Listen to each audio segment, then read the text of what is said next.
Assalamu alaikum wa rahmatullahi wa barakatuh, and welcome back to our AM Awakening, the weekend edition. We are speaking about Nafsopathology with Kareem Maliki, and Alhamdulillah, last week we had a bit of an introduction with regard to what is Nafsopathology, and Alhamdulillah, we had a little bit of an insight into Kareem Maliki himself as who he is and where he's from, and how he came to this very beautiful science of Nafsopathology. We say Assalamu alaikum wa rahmatullahi wa barakatuh. Wa alaikum assalam wa rahmatullahi wa barakatuh, Maulana, and all the listeners on this early hour. Alhamdulillah. Like you mentioned, very early hour, and to be doing some type of introspection is very valuable during the early hours. 100%, the Quran of Fajr is Mashhud, Subhanallah. and it's the time when, our heart and our mind is still pure, not polluted with anything which is stressing us. So I think it's appropriate time to do some looking and, what they call inner journey. Subhanallah. And I like the fact that you mentioned the journey because, many times with these type of sciences, emotional well-being, we think there's like a plaster, there's a quick fix. And there I go. And but the opposite is true, where it is an entire journey. Well, the desire to find the quick fix, it's already, you could say, a sign of neurosis. Because a person who is healthy, the person who is confident, he's not looking for quick fix because he knows he has enough energy, he has enough trust in Allah that. Or like people like to say today, trust the process. He doesn't trust the process, he trusts Allah. Subhanallah. And because of this, he knows that whatever resources he needs, it will be given to him. So there is no rush. Rush is from shaitan. Yeah. It's the person who is neurotized, who is looking for the quick fix, because deep down inside, person does not believe in himself. Because to believe in Allah, you have to believe in yourself. I mean, as a child, before you're going to get all this very abstract and logical and rational beliefs in Allah, you have to start with yourself. Yes? So a person does not or did not have this, self-esteem, trust in yourself. So the person does not have patience. Person is rushing. Person wants to get a quick fix, whether it is for health, whether it is for financial being, for relationship, or anything like this. Well, that's unfortunately is not a correct approach. This is the approach of a neurotized individual. So there is no quick fixes. It's not possible. This is the journey of lifetime. So we have to take time and explore and give it all what it deserves. SubhanAllah. SubhanAllah. I love the subject of this nafsopathology, the idea that we have to work on our nafs. We have to but I find many a times we have this thing where, again, so we spoke about what is nafsopathology, but many times we are afraid as humans to kind of deal with this particular science, and only at the point of it kind of having us down now we want to get to a person and say, look, I have a problem. Now, how do we get away from that cycle? Well, that's a great question. I would say it's $1 million question, because the whole thing about psychological and emotional problem, and I don't like to use the word mental health. There is lots of pathologizing and there is a lot of stigmatizing into it. We just say it's not about mental, it's about dealing with emotions, unprocessed emotions which are stuck and actually prevent us from thinking rationally and straight. We are behaving sometimes like children emotionally, no matter how much we would like to believe we are logical. But answering your question, we are afraid, we want to avoid those issues. Why? For exact same reason. It is those things which create the problem. Those things also prevent us from solving this problem. So see, for example, if person has a sense of shame, saying that I am not okay, I am ashamed of who I am. And it doesn't matter, is it about physical appearance or is it my social status? It doesn't matter, just this belief, I am not okay. A person who has this feeling of shame, which creates problem in life, it is this same feeling of shame which will prevent this person from going and seeking help. Wow. For example, talking to someone like, I have this problem of low self-esteem. It is exactly this low self-esteem which will prevent person from opening up about it. SubhanAllah. I just wanted to go back to the point that you mentioned of the belief in yourself. When you mentioned it, the kalima shahada popped in my mind, and the first thing that you say is ashhadu, I bear witness, man. Yes, I bear witness in there's no God except Allah, but there's an important aspect of that I need to kind of get to a point of believing in Allah subhanahu wa ta'ala. And how do we know about existence of Allah? Through the creation. And the Arabic word for this universe, and by universe we just mean everything which is not Allah, al-alam. Like you say, alhamdulillahi rabbil alameen, isn't it? And what is alam? Alam, alama, which means a sign. The creation points to creator. So you need to be okay when you're dealing with the existence of creation before you get and being okay with the existence and relating to creator. I don't see it's possible that a person is hurting everyone, mean and jealous and stingy. So really in a very bad relationship with the universe, with creation, with people, yes, this person's relationship with Allah is ideal. It doesn't make sense.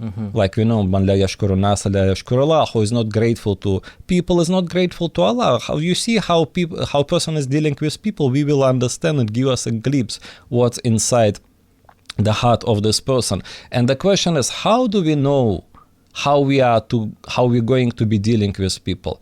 Well, we came to this world, and the moment we went out of the wombs of our mothers, La ta'lamuna shay'an, Allah says, you don't have any ilm, you don't have any knowledge. We start learning. How do we learn how to, for example, behave yourself at workplace? Well, the way you did it at college, university, or school. How do you know how to deal with other school children, classmates?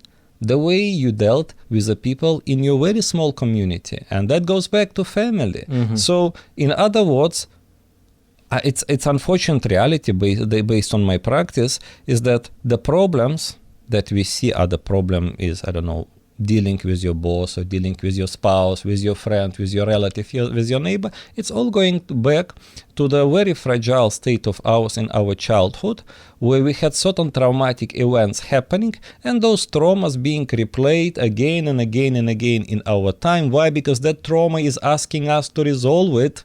And whenever a new situation happens which in one way or another reminds about the initial traumatic event, it comes up, it re-emerges, and it's screaming at us, resolve me. But unfortunately, more often than not, people prefer to cope, people prefer to avoid, people prefer to negate, to suppress, maybe to numb the pain through some kinds of addictions, which are very common, unfortunately, nowadays. But the trauma is that trauma asks to be resolved and solved, because this is necessary for us to grow and develop and evolve. Because it's a fact that trauma, unfortunately, prevents us from growing into adults. Sometimes maybe our listeners can think of someone they know, let's say an adult, in a workspace environment, but sometimes behaving like a child. So sometimes when it's time to be a team player, but the person is all about himself. Why? Because I'm just giving, it's a thought experiment, possible scenarios. Maybe somewhere back then in a childhood, in the teenage years, when the time is to show yourself and to prove yourself in the company of the peers, that didn't happen.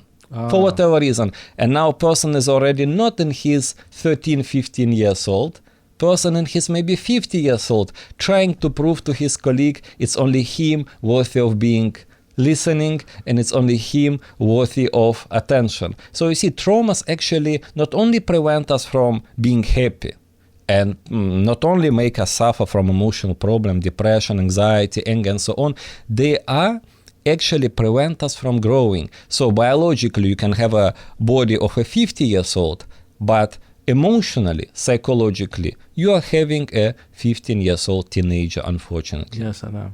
So what kind of spiritual growth we can happen? Because spiritual growth requires certain maturity in the way we approach our lives. I really love this topic, and it's crucial. Just like your cognitive learning, just like you would expect a child to grow and then to mature to be able to count better, So in the beginning, it's just adding, and then you evolve to subtracting, and then you multiplication, and then as you kind of continue up at the end of your school career, you're kind of doing trigonometry and all of these weird maths sums. And so there's an increase of your ability to kind of calculate. And so you're saying that the same thing kind of should happen emotionally, that you have to evolve. And if you have a person that did not go to the school of emotional well-being, Yes. then he would be a grown man or grown woman, but he will still be emotionally like a 15-year-old, 13-year-old. For this, I have a very good metaphor. So imagine, for example, you have a car, and the car is, let's say, the model is old. Yes, but if you look at the appearance of the car, it looks like new. Why? Because the year of production and the actual state of the car is not the same thing. You can have latest car but badly damaged, and you can have some classic old vintage car which is in a top-notch space. So in the same way, on one side, like we all know, there is what they call, you could call it legal age, or basically your identity document age, which says what year you were born, but your biological, how you're looking after your body, are you exercising, are you eating healthy, are you sleeping, is not the same. You can have a person, for example, 20 years old, but because of the history of drug abuse, looks like a 40 years old. And other way around, you can have a 50 years old, but he's looking like in his, let's say, late 20s or early 30s. But that's besides legal age and biological age, you can also talk about your emotional maturity. And going back to that metaphor of the car, you can think of it, who is the person who is driving this car. Because if you are going to, trust your car to someone who is disregarding all the rules, who is not servicing the car, no matter how new is your car, it could be produced last year. In just a few months, it's going to be badly damaged. So what it means, if we are emotionally mature, that's very interesting. We can take much better care of our bodies. No matter what is, that's what they say, age is just a number. You can be 40, 50, 60, but because you're taking care of yourself, you're not giving in to, for example, addictions. You are looking after your diet, you are healthy, you're exercising. Most importantly, you have nurturing relationship, which keep you happy, because like I say, laughter is the best medicine. But which clinic and which pharmacy is dispensing this medicine? Happiness. How can you be laughing if you're not happy, if you're always depressed, if you're always anxious, and so on? So this is important. Yes, you want to have your biological age much less than your legal age. But for this, you need to make sure that emotionally you are mature. So you're not going to end up in abusive relationship. You're not going to end up giving into some kind of addictions. You are mature enough to take care of your needs, not only biological, but also emotional. And this takes bravery. Because to just even admit that you have a problem before even looking for solutions and whatever, it doesn't matter, is it psychotherapy or anything else, just to admit it, it takes courage and it takes maturity. Subhanallah. I'm thinking it's Breast Cancer Awareness Month and so forth, and so when a person finds himself in such a, being given the bad news or the difficult news that you have breast cancer or any illness or any depressive situation, if he's matured, then he would be able to handle even that difficult situation, because of his emotional maturity, essentially. Whatever happens to us, it just shows who we are. Subhanallah.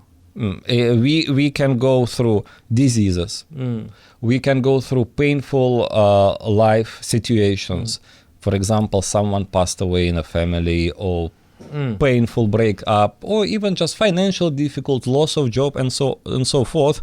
And they are all can be very debilitating. But why it is that the same events, when happens to different people, produce different response? Because the event is the same. Like you mentioned, it can be the same diagnosis, but different people respond differently. The same life situation, equally threatening, because you can take similar people with the same income, with the same environment, no preference in terms of medical insurance or income, but yet they both responded differently. Why? And it did not happen because they solved it differently on a logical level, because they were able emotionally to deal with situation. It's very important to understand that whatever happens, it does not hit us logically. Because yes, logically you can sit down and no one sits down and calculates your life expectancy and the chances. Yes, people do all of that research, but we can be honest, it's all done out of anxiety, it's all done out of emotion in most cases, unfortunately. Well, those few who are lucky to respond to this rationally, I don't think they would wake up so early to listen to the show. I mean, if you are listening to this, most probably you are interested in this topic, even if you say, I'm asking for a friend. Subhanallah. Sheikh Kareem, mashallah, as you were speaking about the negative, I thought about even the positive. You know, if a person, let's say he gets a raise and it's a substantial amount of money that he's getting a raise, and if similarly, I think if he's not emotionally, matured enough to handle that amount of ni'am, then he would become wasteful, and he would perhaps not be able to control who's his friends, because now people is coming, and they just want to splur off him and so forth.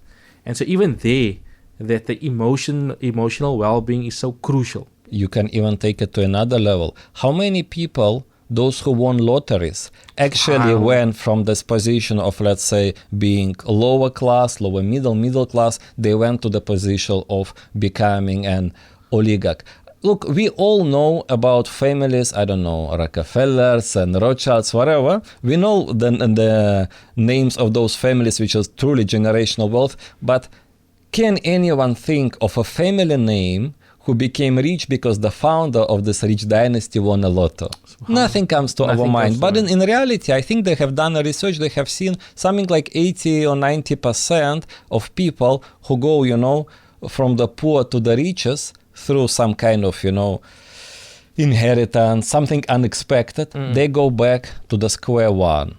Why? And it's a fascinating thing, because emotionally they are not ready. Yes. Many people will say, no, if I will win lotto, my life will change. Yet it will change for some time. But what about those negative beliefs which were preventing at the first place to reach to that level of wealth? It is the same negative beliefs. Yes, in a certain moment you manage to avoid them by chance, by luck, but those negative beliefs, they will take you back. And it can be different kinds of beliefs. For example, to be rich is dangerous. That's one kind of thing. To be rich is unfair and morally wrong. That's another kind of things. Those beliefs also exist, and those beliefs are, unfortunately, they are transmitted from generation to generation, keeping certain families in this lowest level of society, economically wise, because it's just in the family where people say it can come in certain situation as a jealousy, in certain situation just people trying to make sense of what is this poverty, and they try to dignify and glorify it, and it all comes in the conversation of the parents, and children are listening all of this, and they have learning, because we're learning not didactically, we're learning from behavior, by imitation, by copying our parents and our families, our community. So if these are the negative beliefs about wealth, then there is absolutely no reason why winning a lottery should change those beliefs in a minute. Sheikh Kareem, mashallah, jazakumullah khairan. We have come to the end of the segment, and I think we really benefited from the fact that how important it is to have emotional well-being, whether a person is in a difficult situation or whether a person is in a good situation. That emotional well-being is so crucial, and it starts from childhood. It starts from that. You can't wait till you get to a point of you now need this type of support and well-being. We say jazakumullah khairan to you. May Allah subhanahu wa ta'ala reward you for your time and for your very beautiful nasiha for us, inshallah. Jazakumullah khairan. Assalamu alaikum wa rahmatullahi wa barakatuh to you. Amin wa iyaakum. Wa alaikum assalam wa rahmatullahi wa barakatuh to you and all the listeners.